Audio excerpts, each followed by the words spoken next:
श्री शनिदेव मंदिर, भवनाथ तलेटी, गिरनार, अष्टावक्र जी और जनक राज का जो संवाद चल रहा है, तो अष्टावक्र जी जो जनक राज की जो कसौटी ले रहे हैं और उनके उत्तर में जो जनक राज कह रहे हैं, तो आज शिष्य तो बड़भागी होते ही है ऐसे सदगुरु पाकर, लेकिन आज अष्टावक्र जी जैसे सदगुरु भी अपने आप को बड़भागी समझते होंगे जनक राज जैसा शिष्य पाके।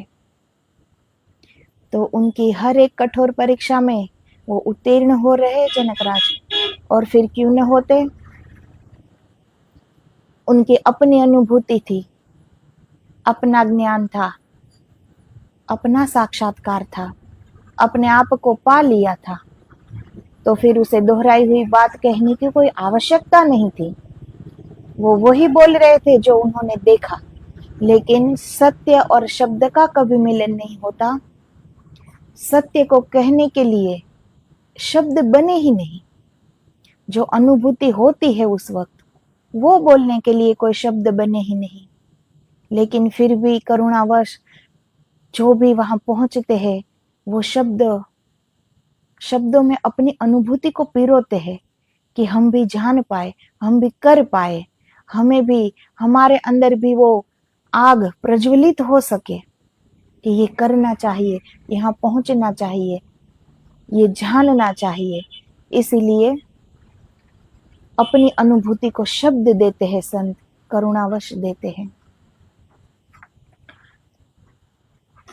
तो जनक राज आज कह रहे अपने सदगुरु से कि आप मुझे उलझाने की कोशिश मत करें, आप मुझे ऐसे प्रलोभन न दे, हो गया है, घट गया है। और जब कह रहे हैं कि घट गया है, तो इसका यह अर्थ नहीं कि पहले नहीं घटा था अब घटा है। इसका इतना अर्थ है कि घटा तो सदा ही से था, मुझे ही बोध न था। क्योंकि अष्टावक्र जी जनकराज को कह रहे हैं कि तू ज्ञान को उपलब्ध हो जा। अब ज्ञान को उपलब्ध तो वो हो गए, अब कैसे होए, और हो जाओ ये तो भविष्य की बात है ना। और जनकराज तो हो गए थे, और फिर आज जब सत्य की अनुभूति कर ली तो उसे ये भी पता चल गया कि अनुभूति अब की है, लेकिन ये घटित तो बहुत पहले से हो चुका था। ये तो था ही मेरे अंदर, ये परमात्मा तो हमारे अंदर विराजमान है ही, उनको देखा आज है। तो पहले नहीं देखा था इसका मतलब ये तो नहीं कि परमात्मा हमारे अंदर नहीं थे। इसीलिए आज जनकराज कह रहे हैं कि जो घटा आज जो घटा वो तो सदा से ही घटा हुआ था, लेकिन देखा आज है मैंने। मुझे स्मरण न था, संपत्ति तो मुझ में पड़ी थी, मैं उधर आंख को न ले गया, मैं कहीं और खोजता रहा। मिलने में कोई अड़चन न थी, मेरी गलत खोज ही अड़चन थी।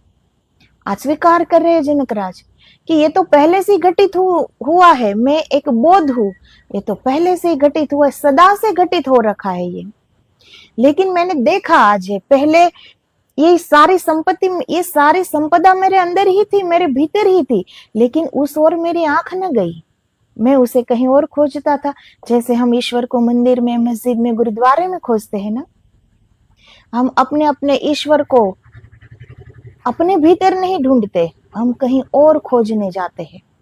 तो जनकराज यही कह रहे हैं कि वहां मेरी आंख न गई, अपने ही भीतर मेरी आंख न गई, मैं कहीं और खोजता था, वरना वो तो पहले से ही मेरे अंदर थे। ऐसा नहीं था कि मेरा श्रम पूरा नहीं था, मेरी साधना पूरी नहीं थी, या मेरे साधन अधूरे थे, या मैंने पूरे जीवन ऊर्जा को दांव पर न लगाया था, ऐसा नहीं था। सिर्फ जहां मुझे देखना था वहां मैंने नहीं देखा। तो कितने प्रयास किए होंगे जनकराज ने, राजा थे, सुख वैभव भोग सकते थे, लेकिन फिर भी उनके दरबार में रोज ज्ञान की चर्चा होती थी, सत्संग होते थे, और देह में रहने के बावजूद वो विदेही कहलाते थे। कितने ज्ञानी रहे होंगे, कितने त्यागी रहे होंगे, कितने वैरागी रहे होंगे, कितने विरक्त रहे होंगे, कि इतने राज वैभव में भी विरक्ति आना, वैराग्य आना, ये कोई सहज बात तो नहीं। लेकिन वो जनकराज में थी। तो जनकराज कह रहे हैं कि मैं कोई मेरे साधन अधूरे थे, या मैंने कोई अधूरी साधना की थी, या मैंने कोई श्रम नहीं किया था, मैंने कोई अभ्यास नहीं किया था। ऐसी बात न थी। मैंने पूरा जीवन दांव पर लगाया था, लेकिन फिर भी मैं न जान पाया, क्योंकि मेरी आंख वहां न गई। मेरी आंख मेरे भीतर ही न गई। मेरी खोज अधूरी नहीं थी, मेरी प्यास अधूरी नहीं थी, मेरा परिश्रम अधूरा नहीं था, सब पूरा था। लेकिन मेरी खोज गलत जगह थी। जैसे हम ईश्वर को खोजते हैं, तो ईश्वर कहीं खोया हुआ नहीं है, खोए हुए हम हैं। तो हमारी खोज गलत है। जो खोया हुआ नहीं है उसे हम खोज रहे हैं, जबकि खोए हुए हम हैं। हमें स्वयं को खोजना है कि हम क्या है, कहाँ से आए हैं। ईश्वर से दूर हम हो गए हैं, लौट कर हमें आना पड़ेगा। ईश्वर दूर नहीं हुआ है कि उसे लौटना पड़े। तो जो हमारी खोज है वो गलत दिशा में है। ईश्वर तो सदा से ही हमारे अंदर है। तो जनकराज आज स्वीकार कर रहे अपने सदगुरु के आगे। और फिर ऐसा भी नहीं कि अष्टावक्र जी कुछ जानते नहीं, परम ज्ञानी है, सब कुछ पाया हुआ है, रास्ता भी पता है, मंजिल भी पता है। अष्टावक्र जी जानते हैं कि जो जनकराज ने कहा अपने अनुभूति की बात की है, वो सब कुछ जानते हैं। लेकिन सदगुरु को फिर भी वो परीक्षा लेते हैं, क्योंकि उन्हें कुछ अधूरा नहीं चलता, वहां कुछ आधा अधूरा होता ही नहीं, क्योंकि सदगुरु पूरे होते हैं। इस पूरे सृष्टि में, इस ब्रह्मांड में कोई पूरा होता है तो वो सदगुरु पूरे होते हैं, और कोई नहीं। तो उसे एक शिष्य भी पूरा चाहिए, आधा अधूरा नहीं। इसीलिए वो कसौटी कर रहे हैं। और जब तक पूरे सदगुरु और पूरा शिष्य के बीच में कोई संवाद न हो, कोई बात न हो, तो फिर जन हितार्थे जग हितार्थे, ये हमें भी तो ये गीता जी प्राप्त न होती ना। ये परमात्मा होने की घटना, ये तो बड़ी मौन घटना है। उनके लिए तो कोई शब्द बने नहीं है। सदगुरु भी जानते हैं कि ये बड़ी निशब्द घटना है।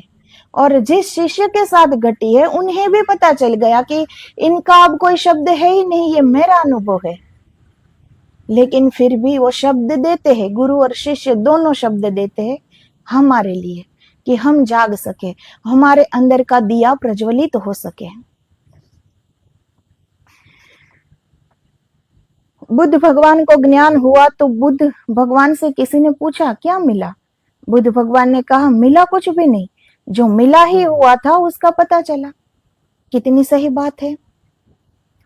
अब कोई जनक राज को, बुद्ध भगवान को, महावीर स्वामी को, जिस जिस संत ने, जिस जिस महात्माओं ने किया है, अगर हम उनसे पूछे कि क्या मिला, तो यही सत्य बात है ना कि मिला कुछ भी नहीं। जो पहले से ही मिला हुआ था उन्हें देख भर लिया। वो कहीं खो ही नहीं गया था तो मिलेगा कैसे? वो सदा से मिला हुआ है।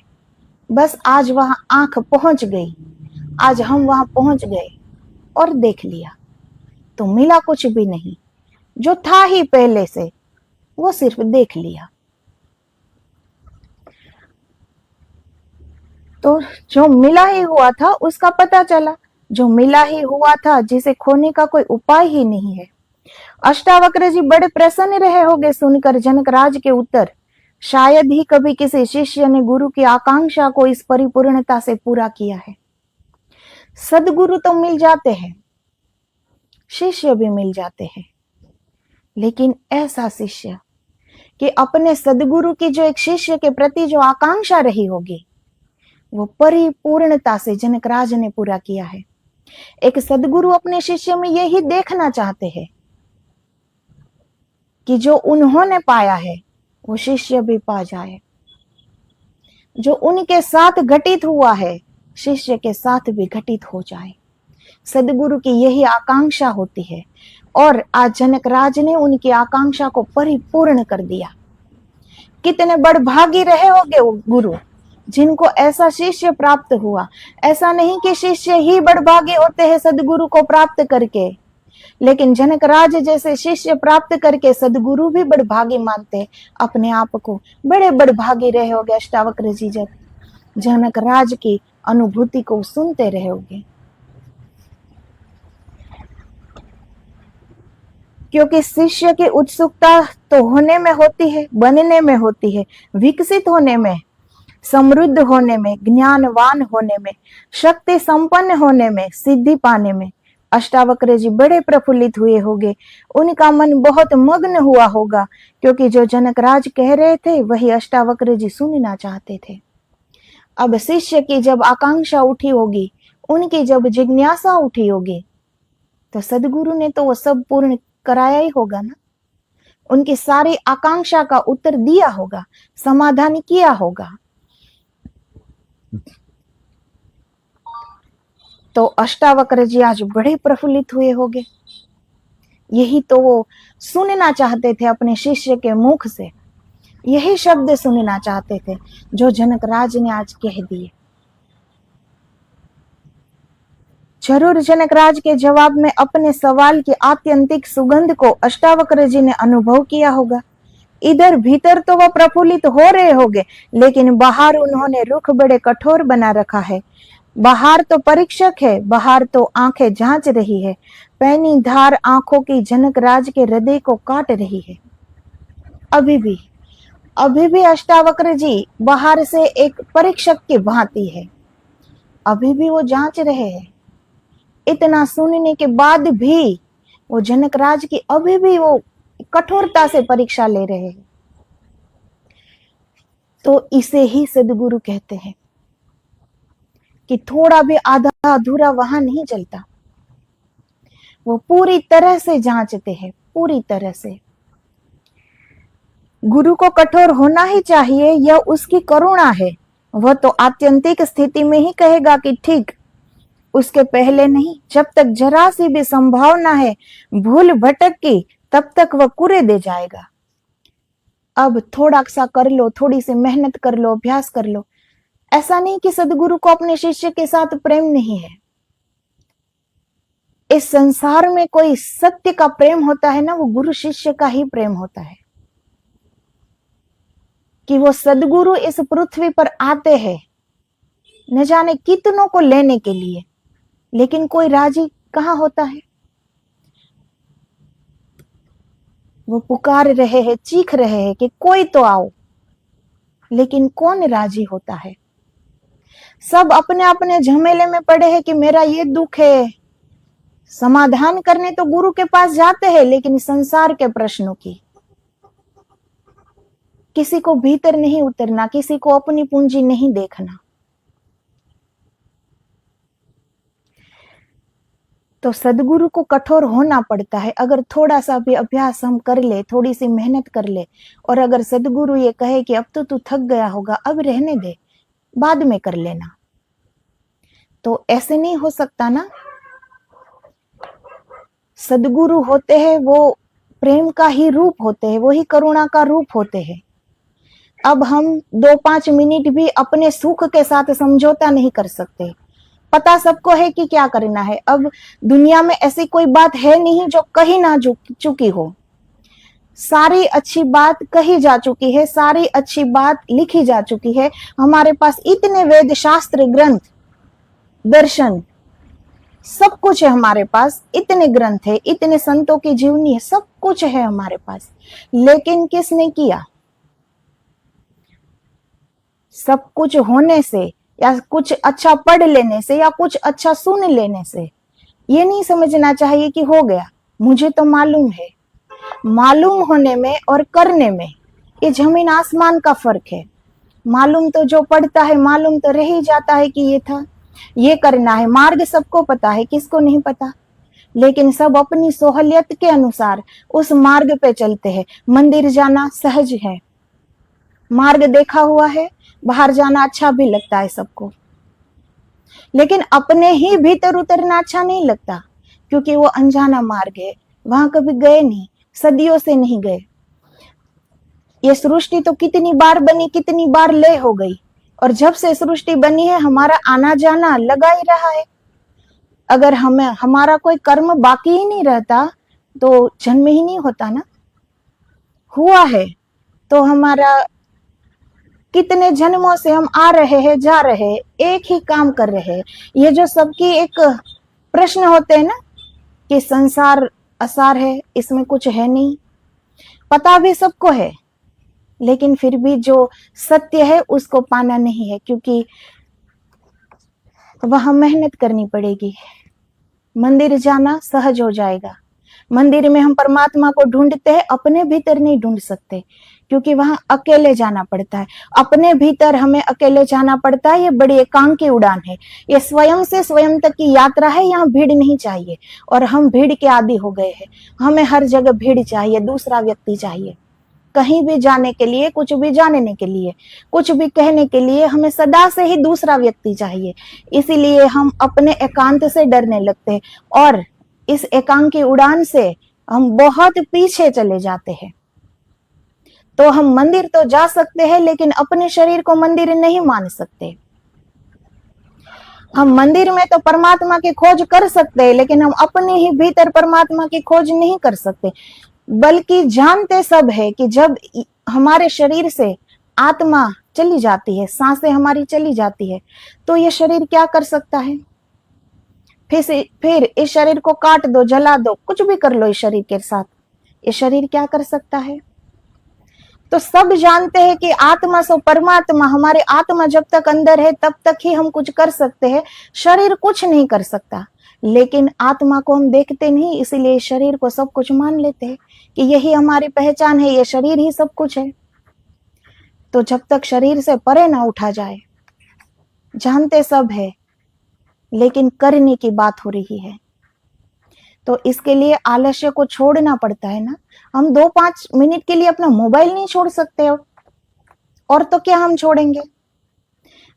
अपने अंदर कितना संयम है ये हम खुद, ये इतनी छोटी छोटी बात सदगुरु को हमारी परीक्षा लेनी पड़े ऐसा भी नहीं करना चाहिए। हम स्वयं की भी परीक्षा कर सकते हैं कि हमारे अंदर कितना संयम है।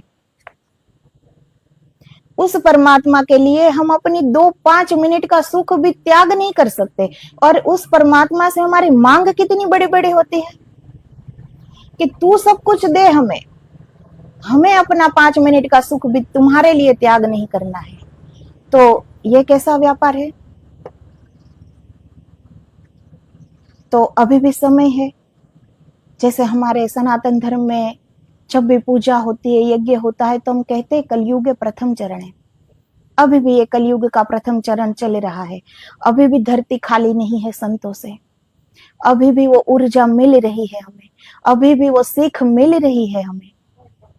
अब न किया तो कभी नहीं कर पाएंगे। आगे युग और भी, कलयुग का जब दूसरा चरण आएगा, सब जानते हैं प्रथम चरण कैसा है, दूसरा चरण आएगा, कौन किसको कहेगा? क्या ये ऊर्जा रहेगी? इस सत्य के राह पर कोई चलने वाला रहेगा कि ये राह बताने वाला रहेगा? कल क्या होगा किसी को पता नहीं। हमारे पास हमारा आज है, और जिसने अपना आज वो बना लिया, उसका कल अच्छा ही रहेगा। आज हमने अच्छा किया है तो कल अच्छा ही होगा। ये प्रकृति कुछ नहीं रखती, ये प्रकृति ही परमात्मा है, वो हजारों गुना करके वापस कर देती है हमें। हम जो कुछ भी दे इस प्रकृति को, वो हजारों गुना होकर हमें वापस देती है। किसी को हम दुख देंगे, हजारों गुना होकर वापस आ जाएगा, किसी को सुख देंगे, हजारों गुना होकर वापस आ जाएगा। इसलिए अभी भी समय है, हमारे पास सब कुछ है। आज की जनरेशन को अगर ये प्रश्न हो कि आज संत कहाँ है, तो संत तो है ही, लेकिन हमारी वो दृष्टि कहाँ है, हमारी वो नजर कहाँ है कि उसे ढूंढ पाए। और सबसे पहली बात, हमारा वो पात्र कहाँ है कि ऐसे सदगुरु को ढूंढ पाए। तो पहले पात्र बनना चाहिए। पहले हमारे भीतर हम परमात्मा को न देख पाए, लेकिन हम हमारे मन के तल पर रहकर हम अपने ही दोष तो देख पाते हैं ना, कि अभी कितने दोष है हमारे में। जब तक मन निर्मल नहीं होगा तब तक अच्छे विचार कभी आ ही नहीं सकते। इसलिए इस शरीर को एक मंदिर समझकर इतना पवित्र रखना चाहिए।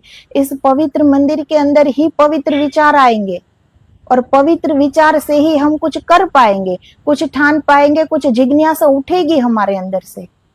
वरना तो फिर 2 रास्ते ईश्वर ने दिए ही है, एक संसार की ओर और एक परमात्मा की ओर। चुनाव हमारा है, दिमाग भी ईश्वर ने सबको दिया है। एक रास्ता जाता है 2-5 क्षण के सुख का, एक रास्ता जाता है परम सुख का। अब हमारे ऊपर है कि करना क्या है।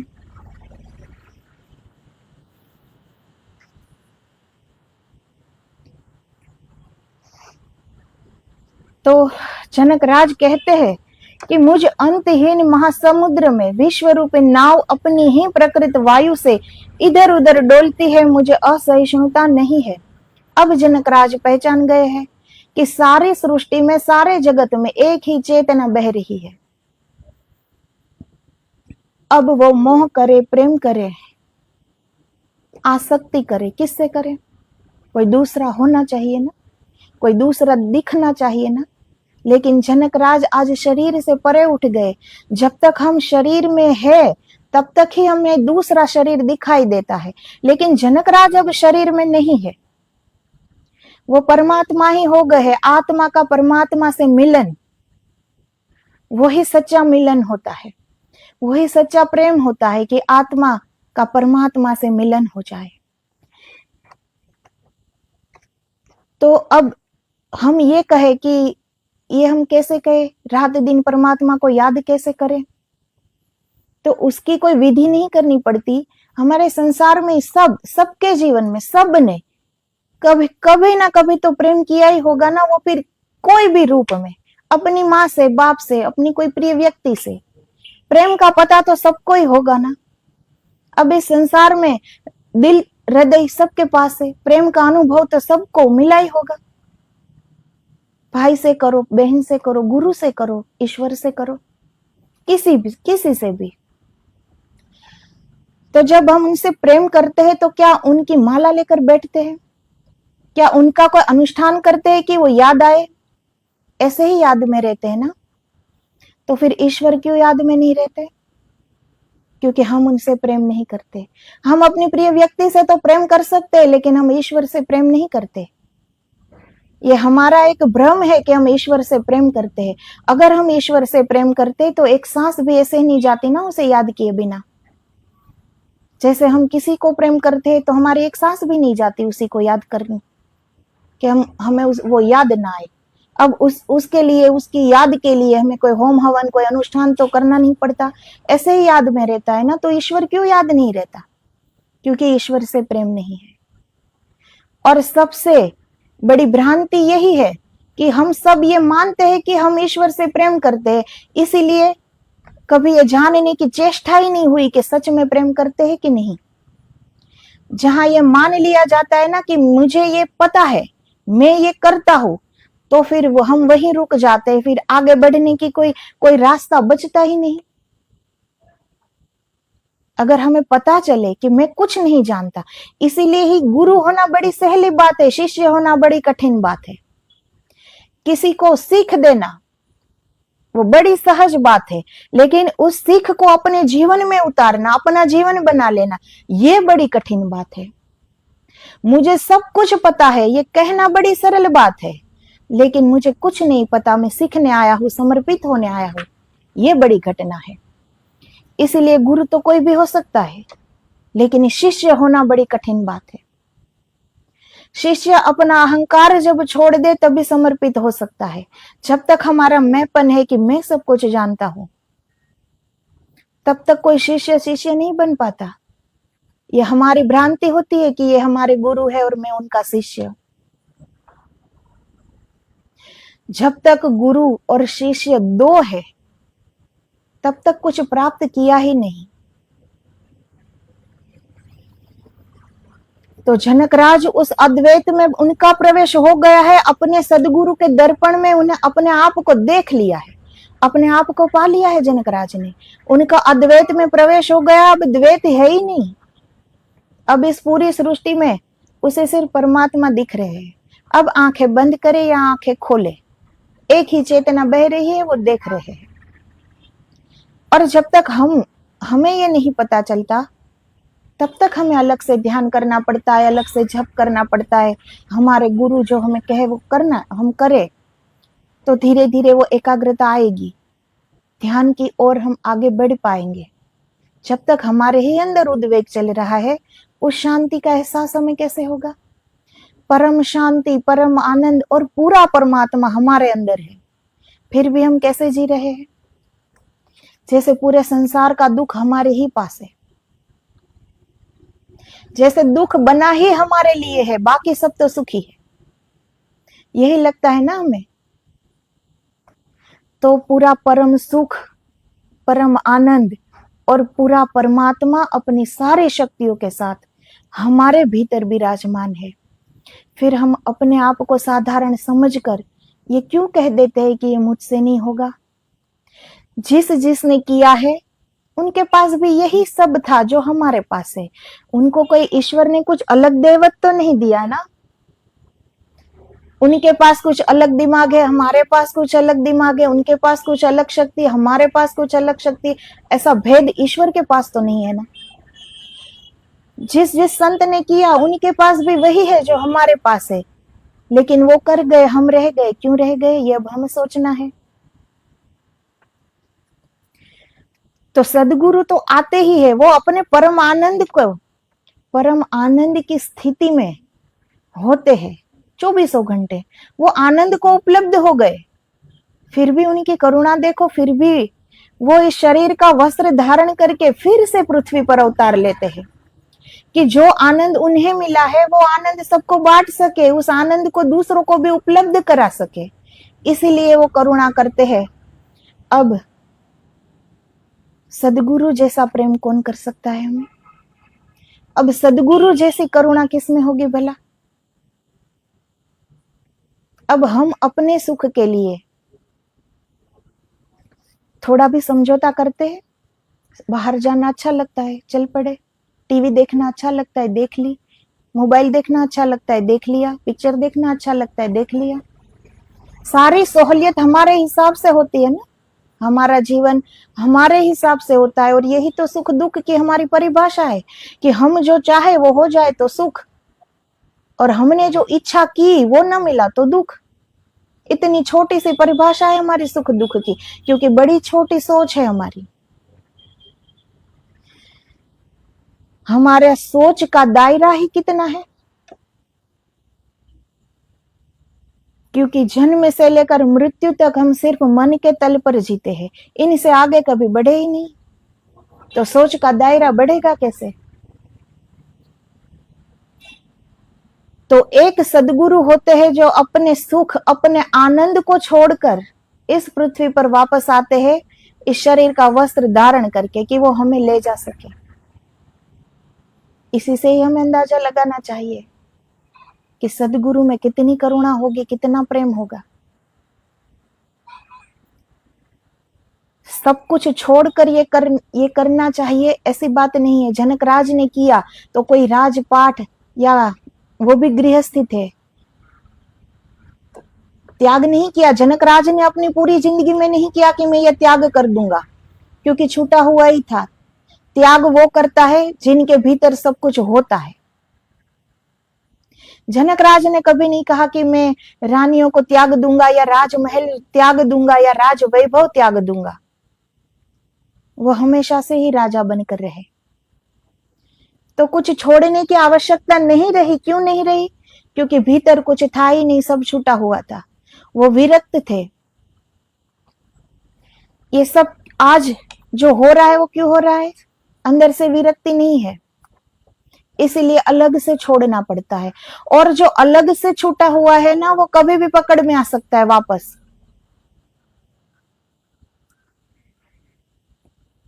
इसीलिए ये हमारी मेहनत पर डिपेंड करता है कि किस रास्ते पर हमें चलना है। बाकी संसार है ही, सबको अपना लेता है। जन्म से लेकर मृत्यु तक हमें पता नहीं चलता कि हम आए क्यों है, कहां से आए हैं, कहां जाएंगे। किसी को पता है मृत्यु के बाद क्या होता है?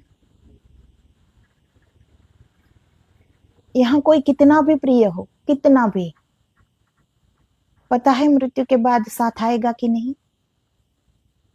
लेकिन ये बात तय है कि सदगुरु साथ नहीं छोड़ते। जीते जी भी नहीं छोड़ते, मरने के बाद भी नहीं छोड़ते। वो कभी नहीं छोड़ते। उनके पास स्पष्ट ध्येय है, सदगुरु के पास स्पष्ट ध्येय है। जब तक अपने शिष्य को अपने में समाहित न कर ले तब तक वो नहीं छोड़ते, चाहे फिर कितने ही जन्म लेने पड़े, वो हमें नहीं छोड़ते। तो ऐसे सदगुरु जिसे प्राप्त हो, जरा सी भी देर नहीं करनी चाहिए उनके चरणों में समर्पित होने के लिए। बार बार नहीं आते ऐसे सदगुरु, बार बार ये प्रकृति हमें मौका नहीं देती, बार बार ईश्वर हमें ये मौका नहीं देते। और जब ये दिया है तो कुछ कर लिया जाए, कुछ प्राप्ति की जाए, कि सदगुरु का आना सफल हो जाए। तो शिष्य तो बड़े बड़े भागे होते ही है अपने सदगुरु को प्राप्त करके, लेकिन शिष्य ऐसा बनना चाहिए कि सदगुरु अपने आप को ये कह सके कि मैं आज बड़भागी हो गया, ऐसा शिष्य प्राप्त करके। तो ऐसा जीवन जीना चाहिए। अपनी फर्ज, ऐसा नहीं कि सब कुछ छोड़ छाड़ के ध्यान में बैठ जाओ, सब कुछ छोड़ छाड़ कर, काम काज छोड़कर माला लेके बैठ जाओ। काम ये हाथ करते हैं ना, लेकिन हम अंदर से तो ईश्वर से तार हमारा जुड़ा, अगर जुड़ा हो ईश्वर से तो वो जुड़ा रहता है अगर हम कुछ भी कर ले। करना हो तो पहले हमारा ही स्पष्ट ध्येय ना हो तो कुछ नहीं हो सकता। तो समझना भी कुछ नहीं है, करने की बात है। समझ तो सब रहे हैं कि क्या करना चाहिए। सही गलत का फर्क सबको पता है, क्या किसी को पता नहीं है? ऐसा हो सकता है कि क्या गलत है क्या सही है? सबको पता है। मानव देह में ये सबको पता है कि क्या करना चाहिए क्या नहीं करना चाहिए, क्या सत्य है क्या असत्य है, किस मार्ग से ईश्वर मिलेंगे, हमारे भीतर ही परमात्मा है, सबको पता है। किसको नहीं पता? तो बात करने की है। तो फिर आलस्य को छोड़कर अगर हम लग जाए तो प्राप्त क्या नहीं कर सकते हम? अपनी पूरी शक्तियों के साथ वो परमात्मा हमारे अंदर विराजमान है, हम नहीं कर सकते, लेकिन हम बीच में से हट तो सकते हैं ना। हमारा मैंपन जब गिर जाता है तो परमात्मा ही बचता है ना।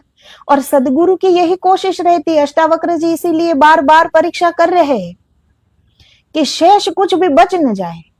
थोड़ा सा भी अगर बच जाए ना तो वहां नहीं चलता, वहां अपनी सहूलियत नहीं चलती। इसीलिए शेष कुछ भी न बचना चाहिए। इस तरह अगर हमें मरना आ जाए, मिटना आ जाए, समर्पित होना जाए, तो फिर जो बचता है वो ही परमात्मा है। और परमात्मा परम मुक्त है ही, वो परम स्वतंत्र है। इसीलिए किसी भी बुद्ध पुरुष को अगर हम ये पूछ ले कि क्या मिला, तो उनका जवाब यही होगा कि मिला तो कुछ नहीं, जो मिला हुआ था उन्हें देख भर लिया। यही होती है हमारी प्राप्ति, यही होती है हमारी मुक्ति। तो आगे अब जनकराज क्या कहते हो कल के वीडियो में देखेंगे। तो आदेश आदेश। जय गुरुदेव, जय गिरनारी।